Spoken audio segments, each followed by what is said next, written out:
Selamat bergabung di serial podcast Visipol UGM. Serial podcast ini diambil dari buku Tata Kelola COVID-19 di Indonesia.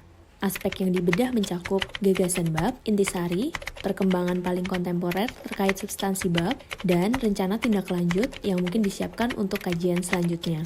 Dieditori oleh Dr. Wawan Masudi dan Dr. Poppy Winanti, buku 18 bab ini merupakan kolaborasi antara Visipol dengan 37 dosen atau peneliti lintas fakultas di Universitas Gadjah Mada.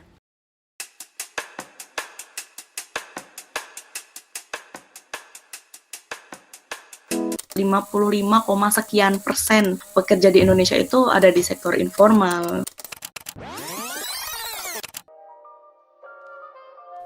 Halo, selamat bergabung di serial podcast Buku Visipol UGM dengan tema Tata Kelola Penanganan COVID-19 di Indonesia.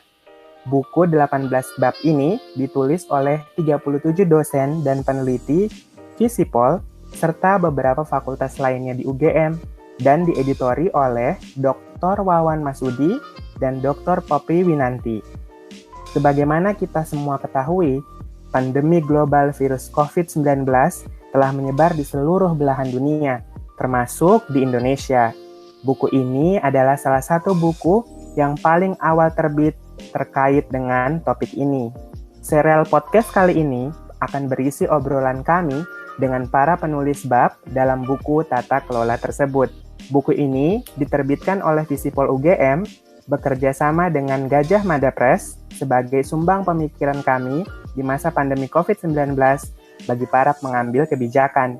Versi digital dari buku sudah bisa diunduh secara gratis di website Gamma Press. Perkenalkan, saya Zainuddin Muda Z. Monggilo. Saya adalah dosen di Departemen Ilmu Komunikasi Visipol UGM, akan menemani Anda semua berdialog bersama penulis dari bab 13 buku ini. Bersama saya sudah hadir Mbak Sinintia Audori Fatin atau Mbak Ori. Beliau adalah salah satu penulis di bab 13 dengan judul Pekerja Informal di Tengah Pandemi COVID-19. Beliau saat ini tengah menempuh studi S2-nya di bidang International Political Economy di University of Groningen, Belanda. Bab 13 sendiri adalah hasil kolaborasi antara Voorbeeld Institute dan Institute of Governance and Public Affairs atau IKPA, Magister Administrasi Publik Visipol UGM. Selamat bergabung, Mbak Ori. Halo, makasih Mas. Apa kabarnya Mbak di Belanda? Pagi hari ya sekarang ya di Belanda ya? Masih pagi, alhamdulillah baik. Alhamdulillah, semoga kita semua selalu sehat ya dimanapun berada. Iya, amin. Baik, Mbak Ori mungkin boleh kita mulai podcast kita hari ini dengan cerita dari Mbak Ori, Mbak, kepada para pendengar mengenai bagaimana ide awal dari tulisan ini sih, Mbak, dan apa kira-kira signifikansi dari bab ini dengan diskusi tata kelola COVID-19 itu sendiri. Oke, jadi sebenarnya di bab 13 ini tuh kita mau bercerita dari sektor ekonomi ya Mas, khususnya di sektor ekonomi informal. Jadi awalnya tuh beberapa peneliti di bab ini tuh awalnya diskusi dulu kan, ngobrol ringan gitu kayak ada nih satu masalah dampak dari COVID-19 di Indonesia selama ini yang jadi sorotan itu kan secara ekonomi, di sektor ekonomi itu kan kayak sektor-sektor formal ya, kayak misalkan pengusaha yang besar, terus juga sektor perbankan, terus juga beberapa pekerja di sektor formal yang kena layoff kayak gitu. Cuman kemudian teman-teman di sini tuh muncul idenya bahwa loh ada nih sektor lain yang kurang menjadi highlight bagi penelitian maupun bagi pemerintah ketika itu ya, ketika awal diimplementasikan work from home.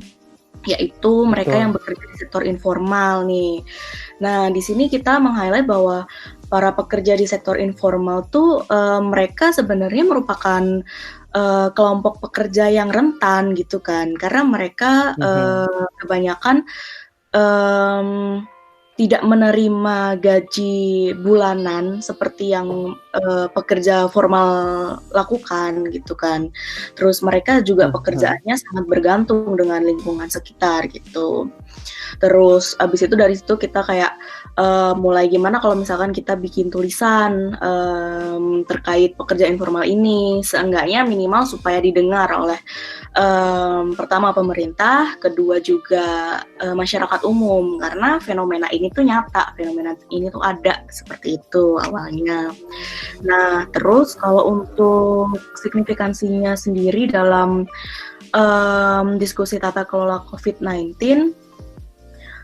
kita tuh mau memberikan gambaran bahwa ini fenomena yang menurut kami adalah hal yang krusial untuk dilihat pemerintah, supaya pemerintah itu ketika belum ada kebijakan terkait pekerja informal, itu pemerintah bisa memformulasikan kebijakan seperti itu yang memprioritaskan para pekerja informal. Baik, jadi sebenarnya kalau misalnya di kilas balik begitu ya, tadi Mbak Ori juga menyampaikan bahwa memang perhatian utama dari bab ini adalah menyorot kemudian para pekerja informal yang ketika penulisan bab ini dilakukan begitu, ternyata memang luput dari perhatian kebanyakan pemerintah gitu ya, atau kebanyakan masyarakat. Mungkin masyarakat di sekitar kita banyak yang mungkin sudah menggalang dana atau gerakan-gerakan sosial yang ada di akar rumput mungkin muncul ya Mbak. Tetapi dari tim sendiri melihat ternyata pemerintah pun sejauh penulisan dari bab ini cenderung belum memperhatikan secara optimal, sehingga tim dari IKPA maupun Forbil sepakat untuk kemudian mencoba membawa isu ini ke permukaan begitu ya. Iya, karena kan ketika mereka harus bekerja dari rumah nih, ada kebijakan bekerja dari rumah, mereka nggak memiliki akses Betul. untuk bekerja sama sekali gitu kan. Boleh diceritain nggak Mbak mungkin lebih dalam, tetapi mungkin tetap singkat saja kepada para pendengar semuanya, kenapa akhirnya mencoba melihatnya di Jogja? Mungkin di bab ini sudah dituliskan juga alasannya begitu ya. Tapi kalau misalnya bisa dielaborasi, mungkin ini bisa jadi contoh yang menarik mungkin Mbak, tidak hanya bagi kota Jogja begitu ya, tapi juga di kota-kota lainnya di Indonesia. Gimana Mbak Ori melihatnya? Nah, jadi kenapa kok kita pilih Jogja sebagai case study-nya ya? Itu pertama karena Jogja itu punya ciri khas tersendiri ya buat pekerja informal. Pertama, Jogja adalah kota wisata. Kedua, Jogja adalah kota pendidikan, di mana kedua sektor itu berperan penting bagi perekonomian di Yogyakarta, terutama sektor pariwisata ya, Mas. Nah, ketika sektor pariwisata ini tutup dan pendidikan tutup, otomatis pasar dari para pekerja informal ini pun juga hilang kan. Sektor pariwisata tutup, mereka yang bekerja sebagai misal penjual makanan di tempat wisata, terus agen travel, terus setelah itu juga ada pemilik wisatanya itu sendiri, kayak pengembang wisatanya, itu pun mereka tidak memiliki pasar, jadi pendapatan mereka nol gitu. Dan lebih parah lagi, bukan hanya mereka yang terdampak sebagai misal pemilik warung atau pemilik travel, tapi juga para pekerja yang bekerja untuk mereka gitu kan. Mereka sangat menggantungkan hidup pada istilahnya tuan mereka ya yang memberikan pekerjaan itu. Nah, di sektor pendidikan sendiri, apalagi universitas ya, ketika sektor ini pun tidak berjalan seperti biasanya, otomatis mahasiswa pun juga ada yang mudik ya kan, terus juga mereka tidak banyak yang melakukan aktivitas di luar, kayak misalkan biasanya kan ada yang ngerjain tugas nih di kafe kayak gitu. Mereka kan sekarang setelah work from home otomatis cenderung akan stay di kosan kayak gitu. Nah, otomatis sektor-sektor yang mendukung para mahasiswa ini untuk hidup seperti biasanya itu tuh juga mati gitu, karena mahasiswa sendiri tidak bisa melakukan aktivitas seperti yang mereka lakukan biasanya. Jadi pasar untuk orang-orang yang biasanya pasarnya itu mahasiswa, mereka juga tidak bisa bekerja sesuai dengan biasanya mereka lakukan. Alasan memang Yogyakarta karena itu tadi ya, keunikan tersendiri yang memang menjadikan kota ini khas gitu ya Mbak, dibandingkan dengan kota-kota lainnya memang di Indonesia. Dan di sini juga para pendengar semua bisa menemukan kata kunci di dalam bab yang ditulis oleh Mbak Ori dan kawan-kawan, bahwa Yogyakarta juga ternyata dari segi data ini memiliki ketimpangan yang cukup jauh ya Mbak antara mereka. Betul. Itu bisa diceritakan sedikit saja mungkin Mbak, maksud dari ketimpangan ini apa? Nah, maksud dari ketimpangan yang kita highlight di buku ini tuh ketimpangan sosialnya ya. Jadi antara kelompok yang memiliki kemampuan daya belinya tinggi dengan mereka yang di bawah garis kemiskinan, itu tuh jaraknya atau gapnya itu sangat tinggi, dan itu tertinggi di Indonesia. Kemudian di Indonesia, betul sekali. Di Indonesia. Dan kemudian yang krusial kedua adalah mayoritas pekerja di Yogyakarta itu adalah pekerja informal, Mas. Jadi bisa dibayangkan bagaimana kondisi COVID-19 ini dampaknya bagi para pekerja di Yogyakarta kan.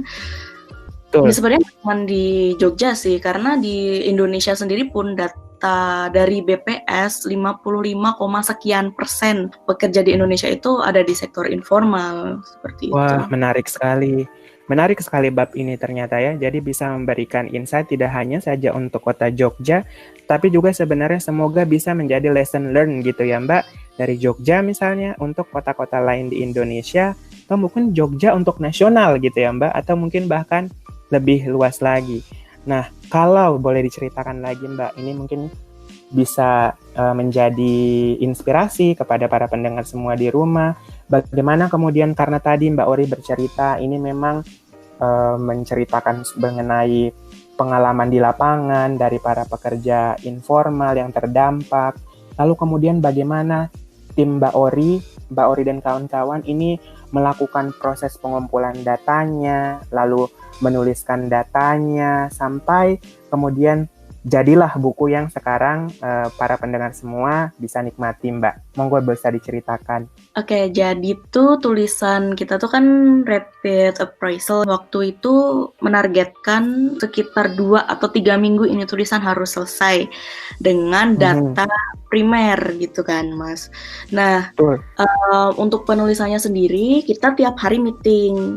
Malam sih di Indonesia ya, dari jam 8, dari jam 7 atau 8 malam sampai ya selesainya diskusi seperti itu. Jalan datanya sendiri itu kita platform yang digunakan otomatis online ya, karena kan waktu itu udah ada berita-berita work from home ya.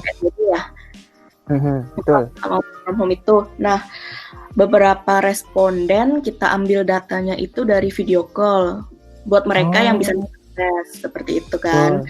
Nah, ada juga yang telepon biasa, kemudian ada yang chat via WA kayak gitu. Namun ada juga beberapa responden yang kita memang ketemu langsung, tapi ketemu langsungnya itu bukan berarti kita sengaja untuk ketemu kayak gitu ya. Waktu itu tuh ada beberapa temen dari tim peneliti ini yang lagi baksos gitu Mas. Kemudian sembari baksos itu mereka ngobrol kayak gitu kan, ke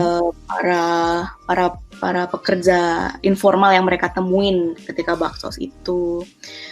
Gitu sih. Kemudian ya kalau penulisannya pasti secara online ya. Jadi kita susah sih sebenarnya, karena kan orang kita ketemu langsung aja kan, menulis itu merupakan suatu hal yang ya asik tapi susah gitu kan, apalagi kalau misalkan online dengan jarak dan waktu yang berbeda seperti yang ketika kita nulis ini. Untuk informasi atau data sendiri, karena ditampilkan oleh Mbak Ori dan kawan-kawan di sini itu berupa deskripsi begitu ya Mbak. Kemudian mungkin apakah ada data-data lainnya yang mungkin saja sebenarnya sedang dipersiapkan oleh tim untuk kemudian dijadikan publikasi lain atau seperti apa ini Mbak? Nah, kalau untuk itu kita kan sampai saat ini tetap berusaha untuk up to date dengan kondisi lapangan ya Mas, supaya data-data yang kita miliki sekarang ini tuh tetap tersampaikan ke masyarakat maupun ke pemerintah. Saat ini tuh kita tetap menulis Mas, cuman bukan tulisan seperti yang ada di buku ini, kita lebih ke artikel populer seperti itu. Jadi di tim riset yang ada di bab 13 ini, kita sekarang membentuk tim-tim baru lagi yang lebih kecil seperti itu untuk menuliskan artikel populer sesuai dengan tema-tema yang sudah disepakati. Belum terbit sih, cuman ada 3 tema nih yang sedang digarap ya, lagi proses. Yang pertama itu tentang kebijakan karya kerja. Kemudian yang kedua itu tentang PKH, program keluarga harapan dan bansos ya.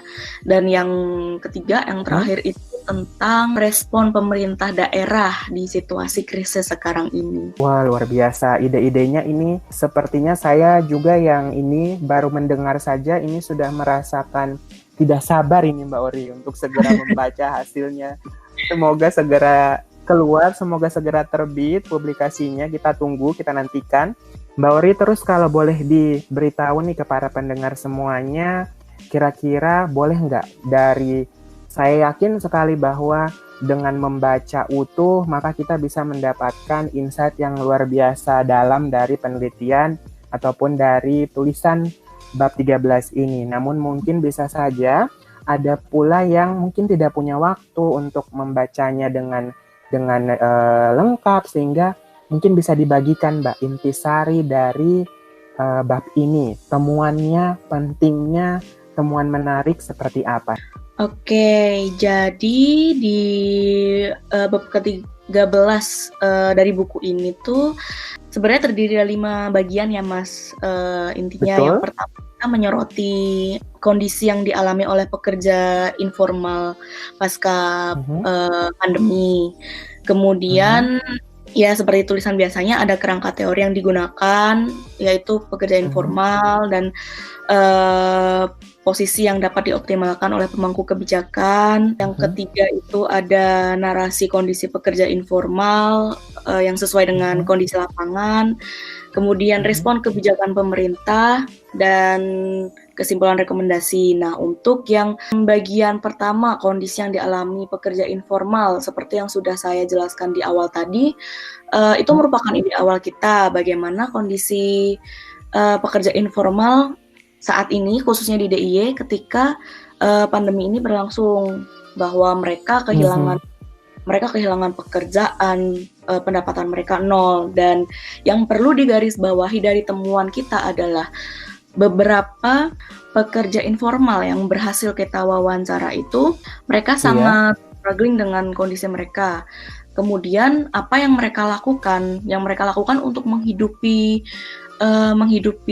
kehidupan sehari-hari mereka itu ada beberapa cara. Di antaranya satu, ada yang mereka memotong uang belanja. Salah satu misal yang dari warga Gunung Kidul, biasanya mereka dalam satu hari itu paling enggak 15.000 untuk belanja makanan.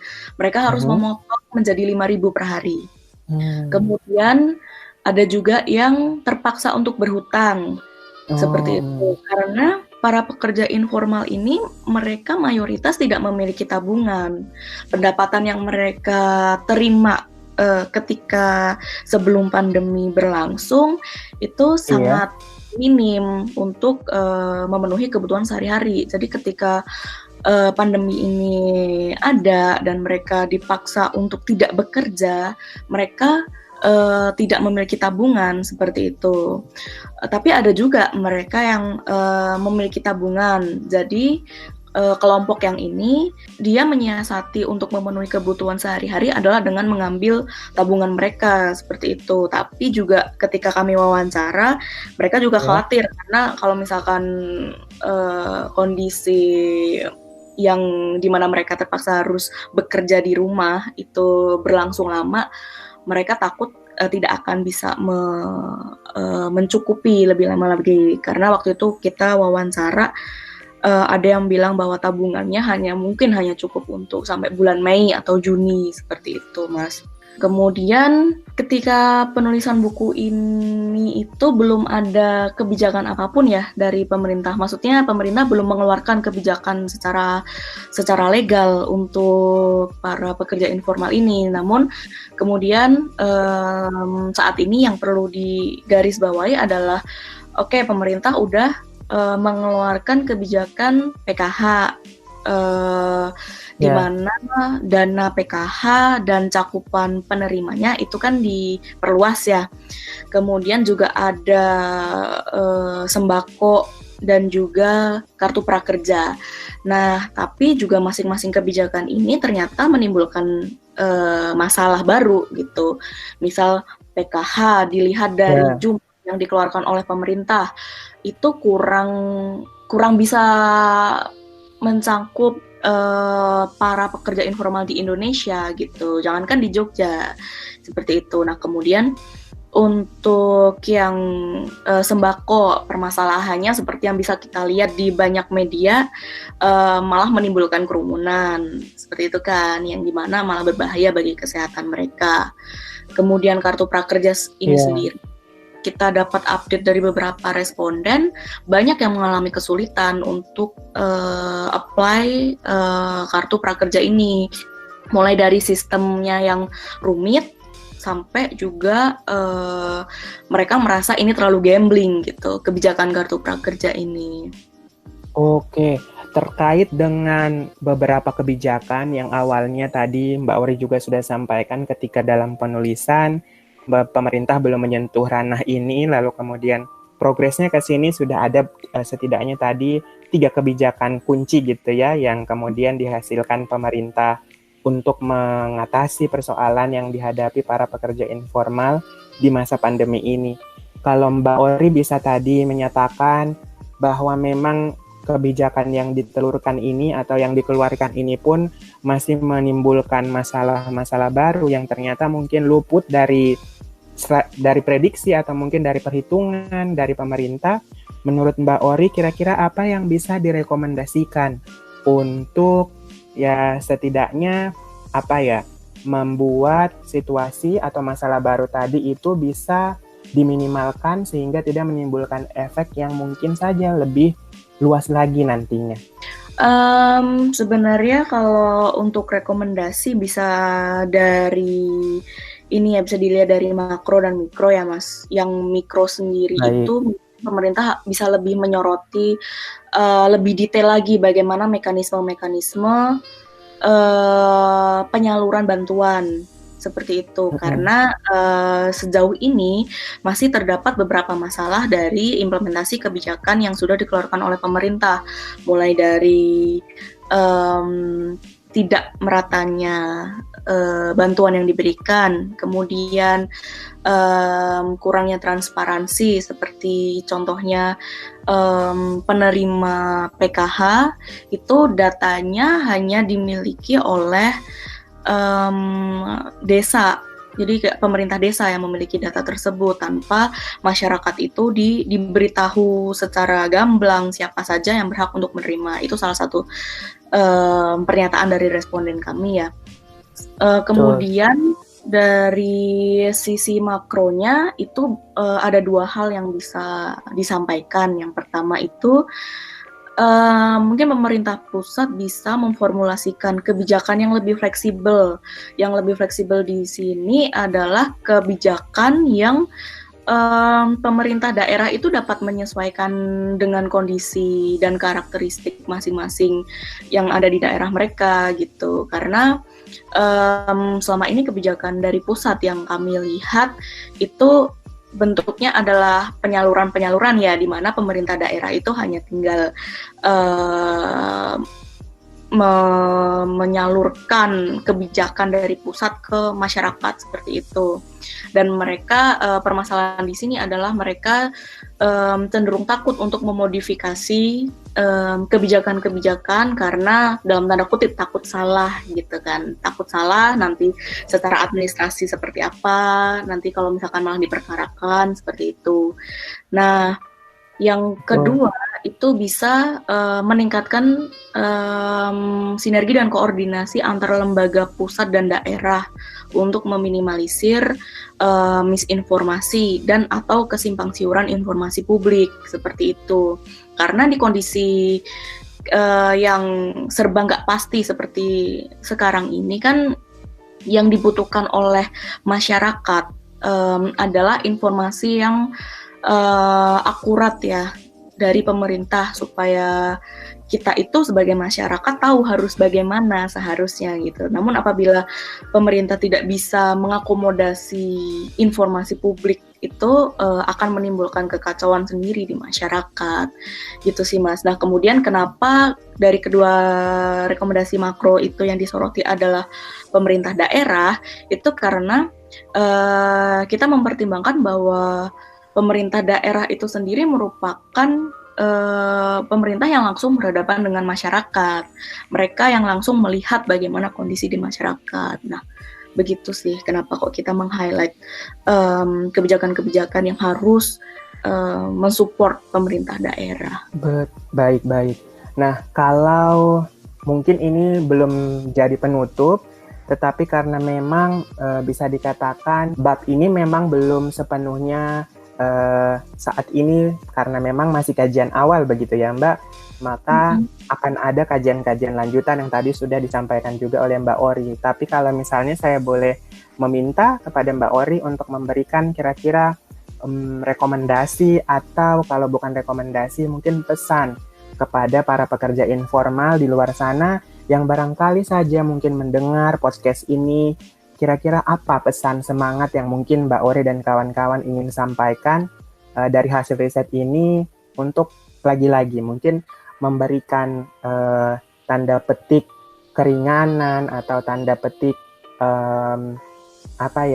tersemangat gitu ya Mbak ya kepada para pekerja informal yang terdampak. Silakan Mbak Ori. Oke.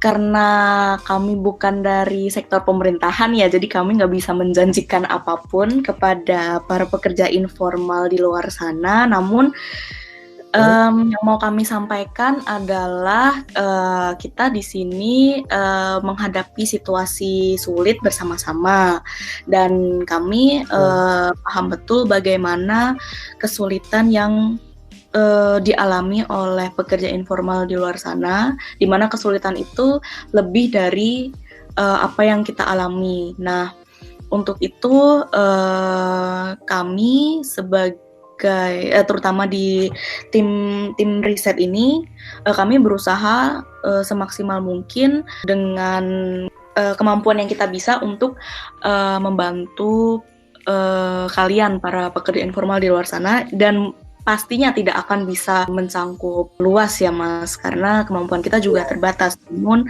kami akan terus berusaha untuk memberikan yang terbaik, apapun itu, materi maupun kajian seperti ini, supaya kalian yang bekerja di ranah informal bisa lebih didengar oleh masyarakat luas dan terutama oleh pemerintah, supaya kehidupan di masa krisis yang menyulitkan ini bisa segera berakhir. Wah, gitu luar biasa pesan-pesannya Mbak. Ini saya yang mendengar pun merasakan tersentuh begitu ya, karena bagaimanapun benar kalau kata Mbak Ori, kita di bidang akademisi bukan pengambil kebijakan begitu ya, sehingga akan tidak bisa menjanjikan apapun untuk memberikan bantuan, utamanya mungkin bantuan dana yang mungkin saja sejauh ini memang begitu diharapkan gitu ya Mbak oleh para pekerja yang memang kesulitan utama tadi kalau Mbak Ori cerita dari awal adalah memang ekonomi.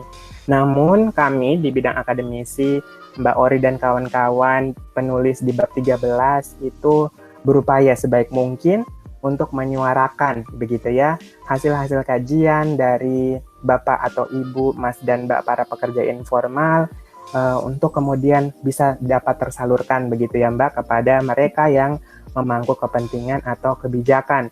Luar biasa, terima kasih sekali lagi, terima kasih banyak Mbak Ori atas waktunya. Ini spesial langsung para pendengar semua, kita ditemani Mbak Ori dari Groningen, Belanda ya Mbak. Semangat kuliah S2-nya, semoga selalu lancar. Semoga selalu lancar dan selalu sehat. Amin. Demikianlah wawancara kita dengan Mbak Sinintia Audori Fatin atau Mbak Ori. Semoga bermanfaat bagi para pendengar semuanya. Case bab ini maupun bab lainnya dapat pendengar unduh dan dengarkan melalui laman media Visipol dan situs web Visipol UGM. Sekali lagi, terima kasih sudah bergabung bersama kami. Semoga kita semua selalu sehat. Mari lindungi diri dan orang lain dengan di rumah saja di masa pandemi COVID-19. Pakailah masker saat harus beraktivitas di luar rumah. Rajinlah bercuci tangan dan menerapkan pola hidup sehat. Sampai jumpa pada podcast lainnya.